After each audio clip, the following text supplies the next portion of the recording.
we are recording. Great. So like I mentioned, I'm Blake with the Oregon Department of Energy. I'm joined by colleagues from the Building Codes Division, Mark Heiser and Kelly Thomas.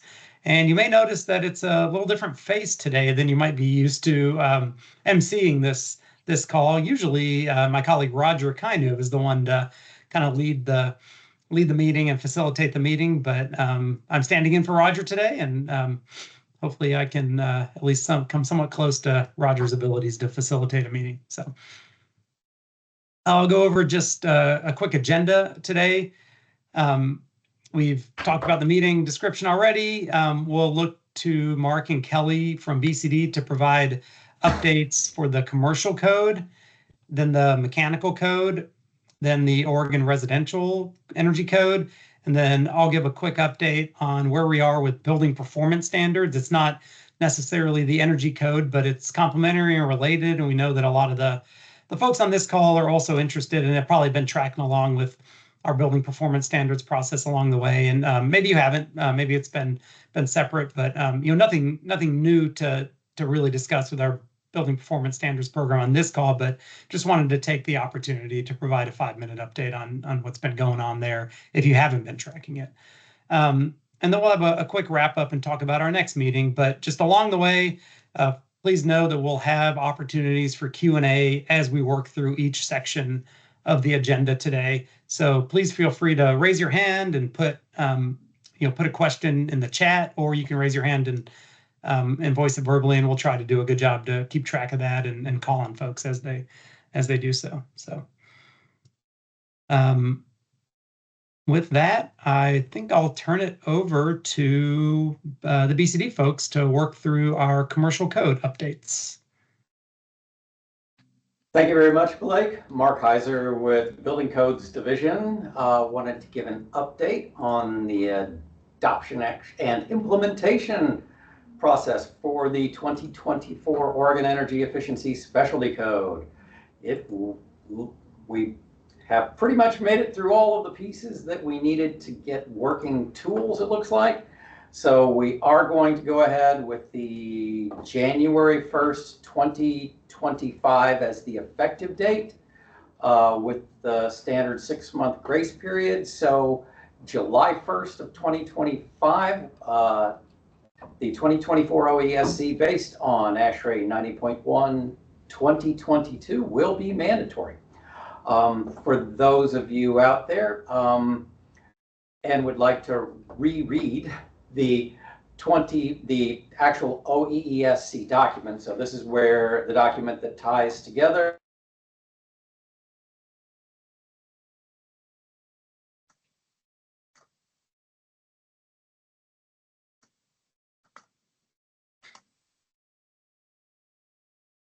I'm not sure if it happened for anybody else, but did we just lose Mark's audio, or was that on my end?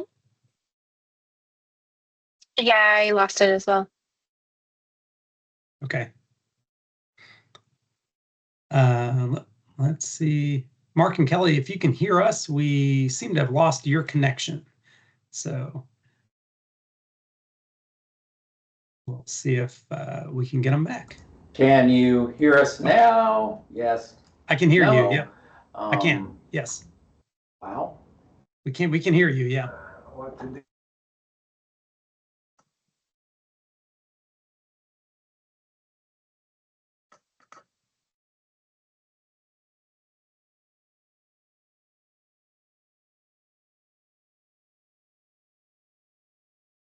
Let's see. We'll see if we can get Mark and Kelly back. We are not able to hear you now, Mark and Kelly, if you're speaking. Settings. Mark, we can hear you now. But it seems to be kind of going in and out.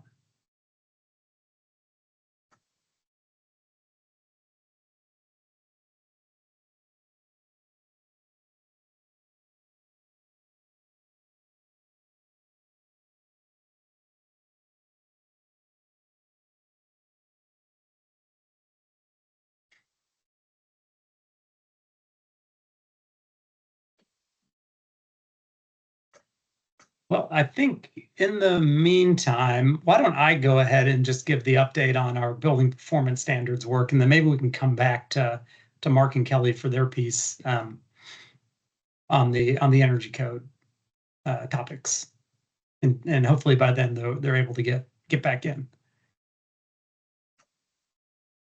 So we'll come back to the code topics, but we did just want to take this meeting to update anybody who maybe hasn't been participating in our building performance standards rulemaking process along the way. But we've been busy along with our partners in our advisory committee and other interested parties throughout 2023 and 2024 rather, to set up the rules.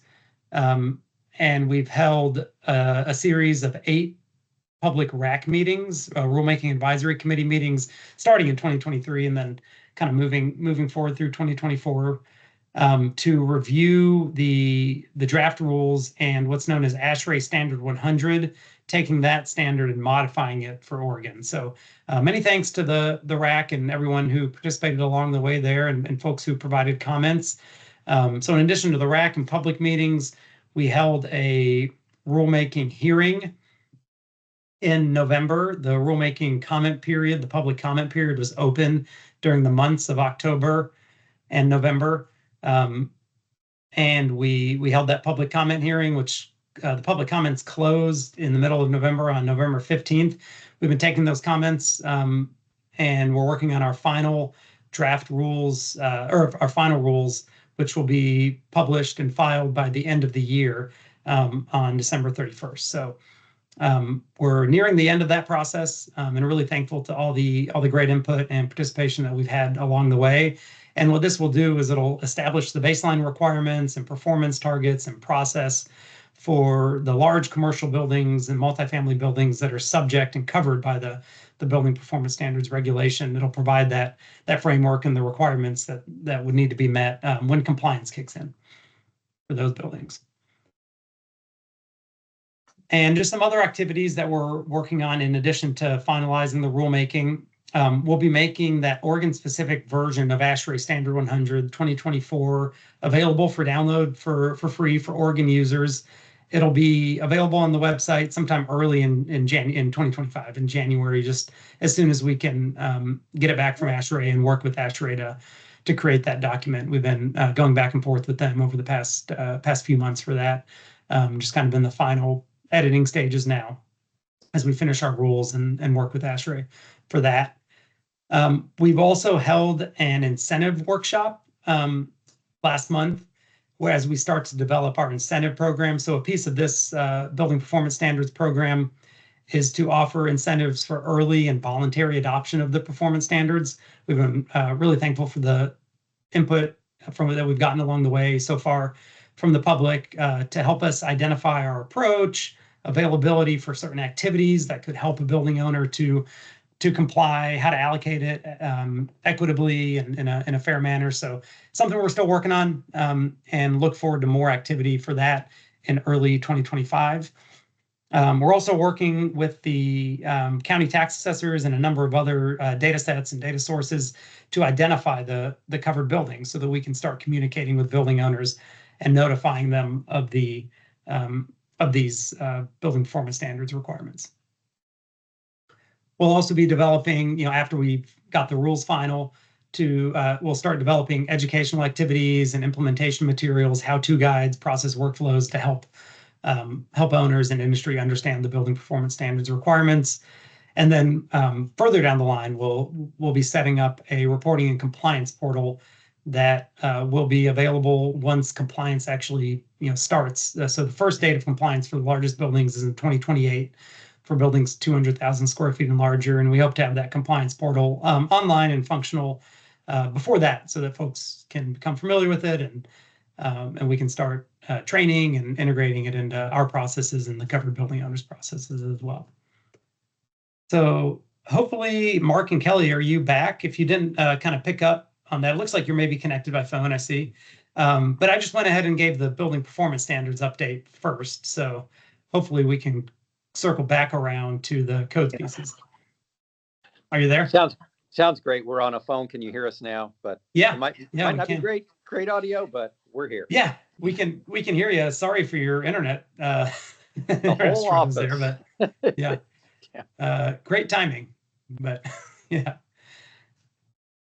So back to the adoption. So we are going to be moving forward for January 1st start date, and with July 1st, 2025 to be mandatory for the use of 90.1 2022 as modified under the OEESC document. We wanted to point out it's been a while since people have seen this, but we want to make sure people can find a path to the 2024 OEESC document. Click that arrow in there. Yeah, can you Yeah. advance and we'll see whether and now see if you can have the link work. Yep, I think it's coming up now. Hopefully, there it is. And on this page, you can scroll down and find draft OEESC toward right here. Yep. So if you click that link, the document will come up. That's where you can read what is in the change documents. One additional note we'd like to tell everyone, we are in discussions with the ICC staff. We've already had chats with ASHRAE.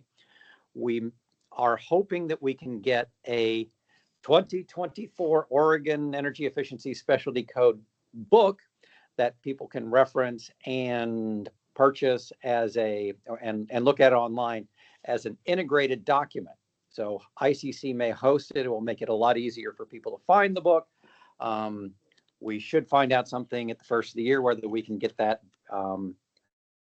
whether we can work out something with the ICC to have them host it. ASHRAE, in our discussions with them, they seemed okay with it, but of course there's a few negotiations still to happen, but that would be a little more convenient way of finding the code and being able to drop into references and work with training materials that we're working with on some of the IRA formula funding. So we're hoping that the Inflation Recovery Act formula funding that should be coming to the state, we can use that to help develop an even better the website that's easier for everyone to use with additional training and guidance.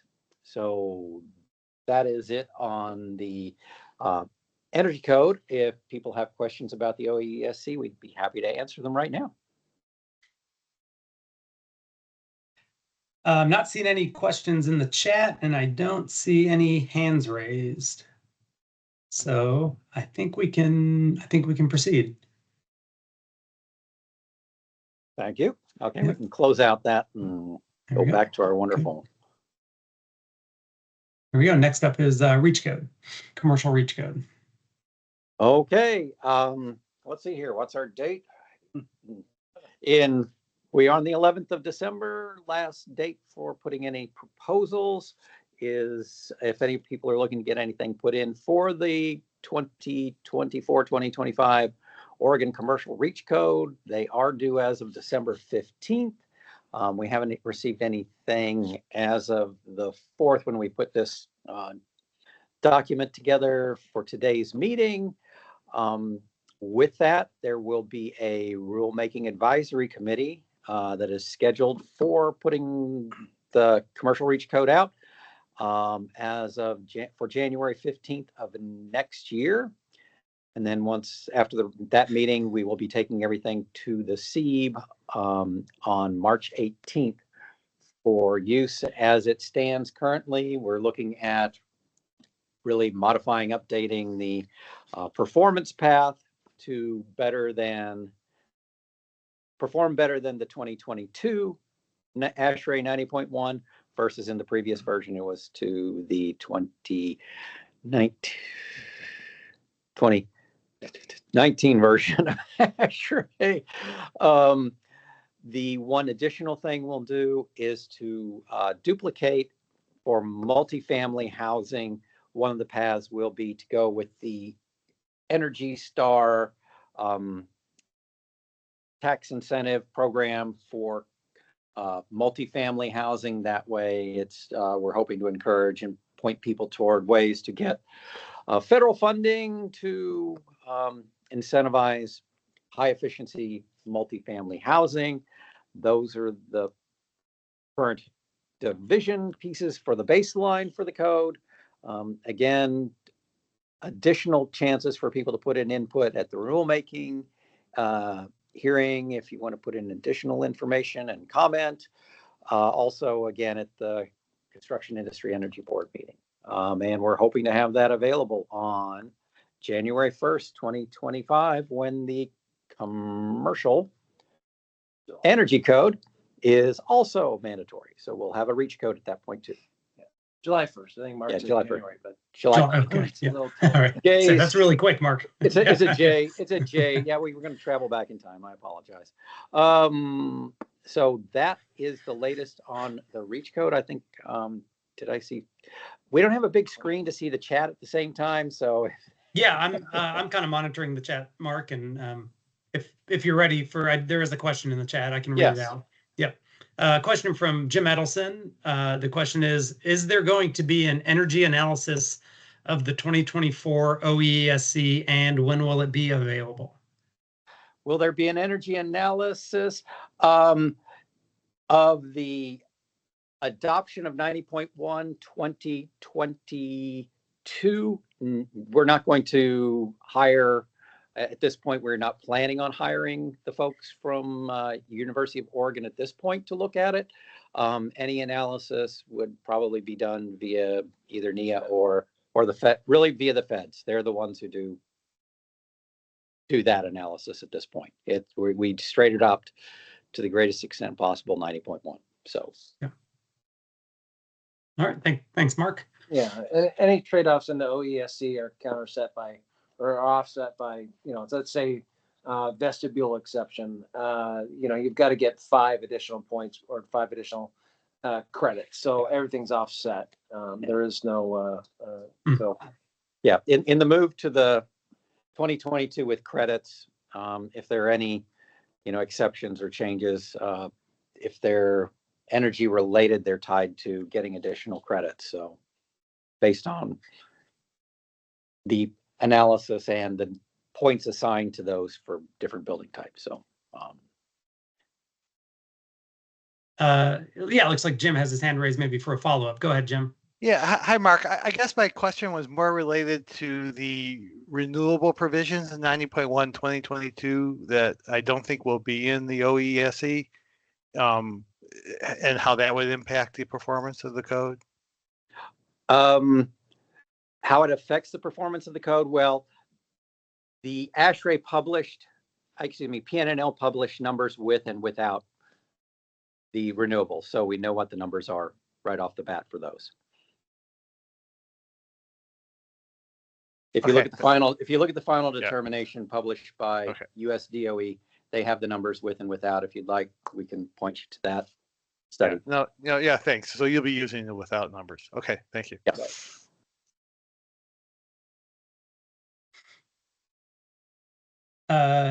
Kevin Rose has hand raised. Go ahead, Kevin.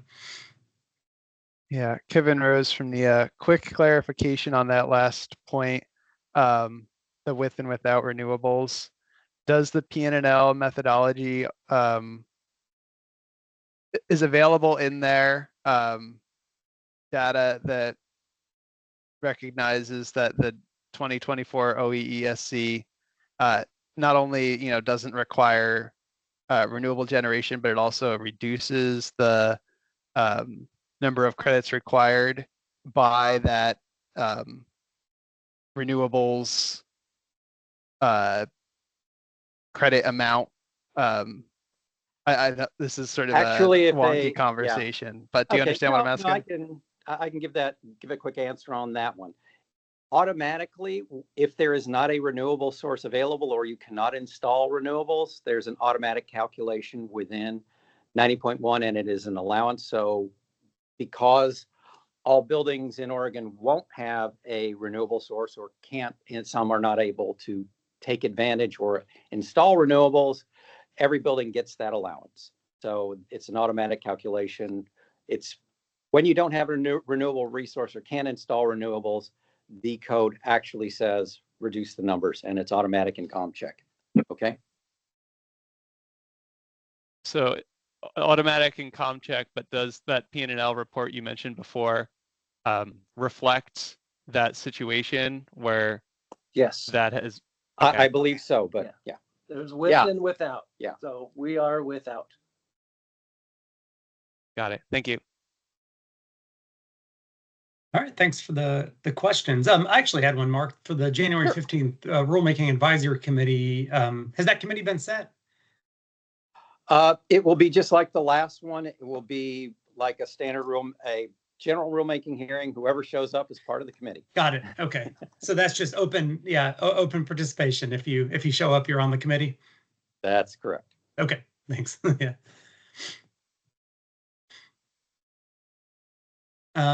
Okay, I don't see any other questions in the chat or hands raised on the commercial reach code or on the commercial energy code. So I think we can move along to mechanical code update. Back to you, Mark. All right. Yeah. Going back to my small screen where I would have had something beside me to look at. Yes, the mechanical board and their rack have finished up their work on the mechanical code. We will be looking at having a brand new mechanical code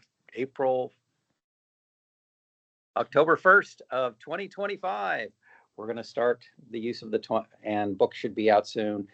This was a really easy adoption cycle for the mechanical code, at least on the commercial side.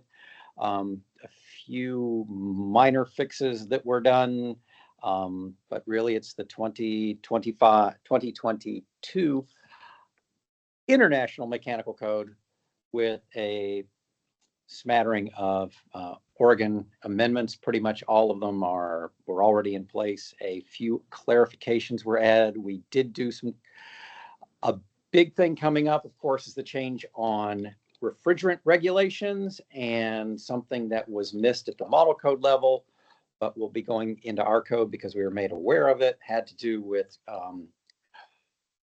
shaft ventilation requirements and ratings of shafts that carry refrigerants. So it will be easier to install, or the code would have been overly restrictive for the installation of these new HVAC equipment types that use the new A2L refrigerants. So we avoided some issues with that would have been very costly, but would have been available if we were able to use the latest ASHRAE refrigerant standards. And so that was caught. So we've actually had a couple calls about it, and that is addressed. So that's about Okay. the Yeah. full extent of that, but new code will Great. be available. Look for purchasing new books, or they are available online. We have Matrix that's available to show the changes that were done. Ready to go. Thanks. Right. Thanks for that update, Mark. I'm not seeing any hands raised or questions in the chat concerning the mechanical code status. So the next item is for residential code training. Yes, updates on the residential code training posted on our website. Our new training videos. These were put together really for building officials, but you can go through them as well. We have a lot of new building officials, plan intake, and field inspectors. These were put together. These videos have been put together to assist them if they haven't been following the Oregon Code for decades, like most of the currently retired building officials have. Part 1 is up. It's Energy Code Basics. Part 2 for plan review and intake is completed and should be posted to the website within a few days. Part 3, there's just some last on the actual field inspection process, helping the field inspectors with sort of how to go through review in the field. That one is the audio is being reinserted into the training program and should be available, I would assume, by middle of January, probably. So these are things that we're trying to make sure we get better materials out to our inspectors statewide, as we've seen a lot of turnover in their group, and we've given presentations to the Oregon building officials. We've talked to the Oregon Oregon Permit Technician Association, OPTA, that we've done a presentation to them. And it should be pretty good materials. We've, of course, with the 2023 ORSC, have new forms and trying to get as many updates and materials out there for everybody. So that's available on the VCD residential code training page. And then we'll be doing a similar series of trainings for the commercial code. We're going to, it might be a 5 or 6 or maybe even a 7-part series. Commercial code's a little more intense. We're have one standalone that's just for new ComCheck. There's a lot of little quirks in that. And then we'll have another one on, how to apply the credits. We might have a separate one on thermal bridging, which is a big one. But then similar to what you see there on the screen, we'll have a 3-part series as well with a basics and a plan intake and inspections. So it'll be a little more comprehensive than Resi, just because it's more comprehensive commercial. But that'll go up similarly on the commercial code training page. Yes, and to everyone out there, if you haven't tried it yet, ComCheck for 90.1 2022, you have to use the new ComCheck web program, and with that you actually have to sign up and have a different password for an entry to that program versus if you're used to the current ComCheck web. So just something to maybe start practicing on would be really recommended for those who are using that. So and that's it on the residential code training questions or presentation. Great, thanks, Mark. I am not seeing any hands raised or anything in the chat about residential code training, but I think those resources will be really valuable to industry and the folks to use them. So, the next item on the agenda was the building performance standards, but we've already covered that in the interim when we had the technical issue before. So that rounds out our topics to cover today. I'll just note that to wrap up, we've been recording this meeting. We'll post it up on the Oregon Energy Code Stakeholder panel website. I don't think we had any action items that directly came out of this meeting, but we will be circling up internally to determine when our next Energy Code Stakeholder panel date will be. And if you have any questions in the meantime, I'll send you Roger's way, or you can also feel free to contact myself or Mark or Kelly too. And we've got a couple links here up on the slide, and the slide will be available on our Oregon Energy Code Stakeholder panel website. So, and any topics you might want to see, please send in suggestions. We really Right. Yeah, we want to make these stakeholder panel meetings as useful as possible to provide a way and an avenue for folks to engage in the energy code process in a kind of a less formal, more casual way, in between the more formal rulemakings and committee hearings and things like that. So please, if there are any topics that you'd like to see on a future agenda, do let us know. So I think we can hang out for another few minutes, but otherwise the meeting's concluded. Thanks everybody for attending. And happy holidays. Hope you have a nice end to your year. Thank you, Blake. Yep. Thanks, Mark. Glad you guys were able to get back on. Via a very small phone. Thanks, you guys. Thank you.